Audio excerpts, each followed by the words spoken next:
Sejarah Islam di belahan bumi sejak dahulu menjadi bukti Islam pernah berjaya di belahan bumi ini. Salah satunya di Spanyol. Spanyol adalah sebuah negara yang pernah ditaklukkan oleh Islam untuk mengembangkan agama Islam di tersebut. Maka dari itu, di sini saya berdiri akan menjelaskan bagaimana sih kondisi Spanyol sebelum Islam masuk dan bagaimana kebudayaan-kebudayaannya, naik turunnya Andalusia saat Islam di sana. Maka dari itu, dan kemana-mana tetap saksikan.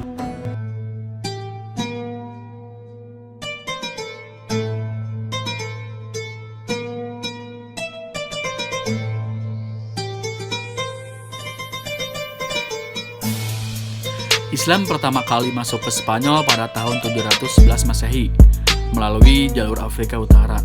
Spanyol sebelum kedatangan Islam dikenal dengan nama Iberia atau Hispania. Kemudian disebut Andalusia ketika negeri subur itu dikuasai bangsa Vandal. Dari perkataan Vandal inilah orang Arab menyebutnya Andalusia. Sebelum penaklukan Spanyol, umat Islam telah menguasai Afrika Utara dan menjadikannya sebagai salah satu provinsi dari dinasti Bani Umayyah. Penaklukan atas wilayah Afrika Utara itu dari pertama kali dikalahkan sampai menjadi salah satu provinsi dari Khalifah Bani Umayyah memakan waktu selama 53 tahun, yaitu mulai tahun 30 Hijriah sampai tahun 83 Hijriah. Sebelum dikalahkan dan kemudian dikuasai Islam, di kawasan itu terdapat kantung-kantung yang menjadi basis kekuasaan kerajaan Romawi, yaitu kerajaan Gotik. Kemenangan pertama yang dicapai oleh Tariq Ibn Ziyad membuka jalan untuk penaklukan wilayah yang lebih luas lagi. Selanjutnya, keduanya berhasil menguasai seluruh kota penting di Spanyol, termasuk bagian utaranya mulai dari Saragossa sampai Navarre. Gelombang perluasan wilayah berikutnya muncul pada masa pemerintahan Khalifah Umar Ibni Abdul Aziz tahun 99 Hijriah atau 717 Masehi, dengan sasarannya menguasai daerah sekitar pegunungan Pyrenees dan Prancis Selatan. Gelombang kedua terbesar dari penyerbuan kaum muslimin yang geraknya dimulai pada permulaan abad ke-8 Masehi ini telah menjangkau seluruh Spanyol dan melebar jauh ke Prancis Tengah dan bagian-bagian penting dari Italia. Adapun kemenangan-kemenangan yang dicapai umat Islam nampak begitu mudah. Hal itu dapat dipisahkan dari adanya faktor eksternal dan internal. Yang pertama yaitu faktor eksternal. Adapun yang dimaksud dengan faktor eksternal ini adalah suatu keadaan yang terdapat dalam negeri Andalusia itu sendiri, di mana saat itu kondisi sosial, politik, dan ekonomi negeri ini dalam keadaan menyedihkan. Secara politik wilayah Andalusia terkoyak-koyak dan terbagi-bagi ke dalam beberapa negeri kecil. Ditambah penguasa yaitu aliran Gotik bersikap tidak toleran terhadap aliran agama penguasa yaitu aliran monofisit, apalagi terhadap penganut agama lain. Sementara penganut agama terbesar penduduk Andalusia adalah agama Yahudi. Mereka dipaksa dibaptis menurut agama Kristen. Rakyat dibagi kepada kelas-kelas sehingga keadaannya diliputi oleh kemelaratan, ketertindasan, ketiadaan persamaan hak. Selanjutnya yaitu faktor internal. Adapun yang dimaksud dengan faktor internal adalah suatu kondisi yang terdapat dalam tubuh penguasa Islam, termasuk tokoh-tokoh pejuang dan para prajurit Islam yang terlibat dalam penaklukan wilayah Andalusia pada khususnya. Para pemimpin adalah tokoh-tokoh yang kuat, tentaranya kompak, bersatu dan penuh percaya diri. Masyarakat Al-Andalus terdiri dari 3 kelompok utama berdasarkan agama, Muslim, Kristen, dan Yahudi. Dalam tiap-tiap kota, komunitas-komunitas ini tinggal di daerah yang berbeda. Umat Islam sendiri walaupun disatukan oleh agama yang sama, kadang terbagi-bagi menurut etnis, terutama perbedaan di antara orang Arab dan orang Berber. Muzarab adalah orang Kristen yang hidup dalam kekuasaan Islam di Al-Andalus dan mengikuti banyak adat, kesenian, dan kata-kata dari bahasa Arab, tetapi masih memelihara tradisi dan ibadah Kristen mereka dan bahasa turunan Latin yang mereka miliki. Disebut bahasa Muzarab, orang-orang Yahudi biasanya bekerja sebagai pedagang, pemungut pajak, dokter, atau pada akhir abad ke-15 terdapat sekitar 50.000 Yahudi di Granada dan 100.000 di seluruh Al-Andalus. Selanjutnya yaitu naik turunnya kekuasaan Islam. Penguasa Al-Andalus memperlakukan non-muslim berbeda-beda sepanjang waktu.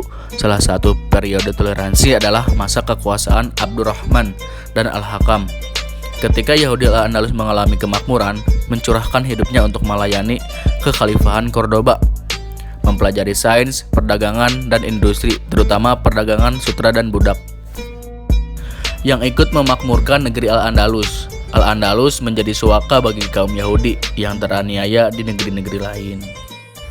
Orang-orang Kristen di Al-Andalus dipicu oleh contoh dari Kristen lain di sepanjang perbatasan Al-Andalus. Kadang kala menegaskan klaim-klaim agama Kristen dan dengan sengaja mencari kemartiran, bahkan selama masa-masa toleransi. Misalnya 48 orang Kristen Cordoba melakukan penghinaan terhadap agama Islam dan akhirnya dipenggal. Mereka sengaja melakukan tersebut agar mati sebagai martir dan mereka dikenal sebagai martir Cordoba. Beberapa orang dari generasi berikutnya pun meneruskan hal ini dan mereka sepenuhnya tahu apa nasib yang menimpa pendahulu mereka. Selanjutnya yaitu kebudayaan. Banyak suku, agama, dan ras hidup bersama-sama di Andalusia dan masing-masing menyumbang terhadap kemajuan intelektual di Andalusia. Buku-buku jauh lebih tersebar luas di Andalusia dibandingkan di negara lainnya di barat. Sejarah intelektual Andalusia terlihat dari hasil-hasilnya berupa banyaknya ilmuwan Islam dan Yahudi. Kemajuan intelektual Andalusia bermula dari perseteruan intelektual antara Bani Umayyah yang menguasai Andalusia dengan Bani Abbasiyah yang berkuasa di Timur Tengah. Penguasa Umayyah berusaha memperbanyak perpustakaan dan lembaga pendidikan di kota-kota Al-Andalus seperti Cordoba untuk mengalahkan ibu kota Abbasiyah Baghdad. Selanjutnya yaitu kemajuan-kemajuan pada zaman Islam di Andalusia.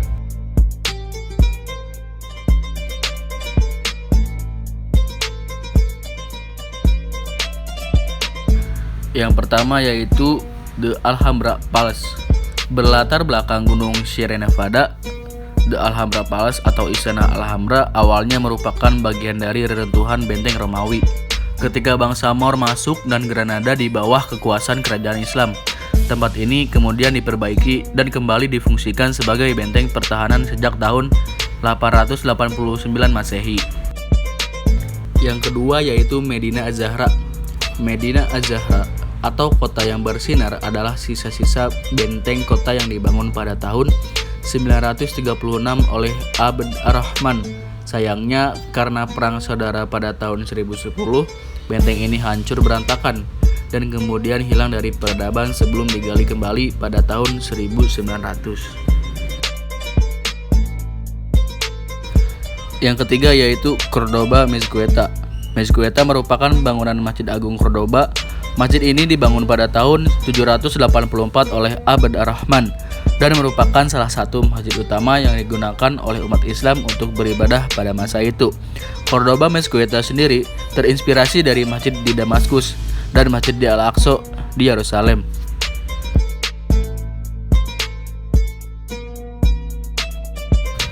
Yang keempat yaitu Istana Alcazar. Istana Alcazar adalah istana yang dibangun untuk Raja Peter dari Castile.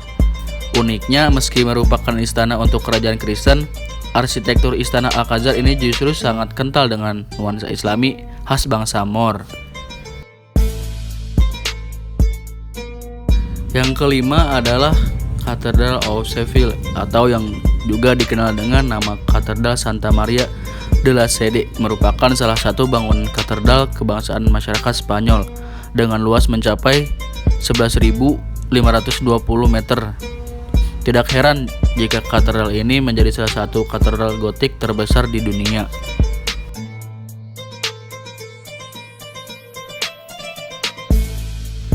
Yang terakhir yaitu yang keenam, La Madraza Granada. Granada dulu dikenal bukan hanya karena kemajuan ekonomi atau karena hubungan yang harmonis di antara pemeluk agama Islam, Kristen, dan Yahudi, melainkan juga karena kemajuan pendidikan dan teknologi yang mereka miliki. Granada adalah pusat ilmu pengetahuan dan penemuan-penemuan penting. Kerajaan sangat mendukung penting pendidikan, bahkan mendirikan banyak tempat belajar. Salah satunya adalah La Madraza di bawah kepemimpinan Raja Nasir Yusuf. La Madraza yang dibangun pada tahun 1349 difungsikan sebagai masjid sekaligus sekolah yang mengajarkan ilmu astronomi, geometri, kedokteran, teologi, matematika, dan logika. Itulah beberapa penjelasan mengenai peradaban Islam di Andalusia. Mungkin hanya itu yang bisa saya sampaikan. Mohon maaf masih banyak kekurangan. Saya Muhammad Fikri Syauqi. Terima kasih dan sampai jumpa.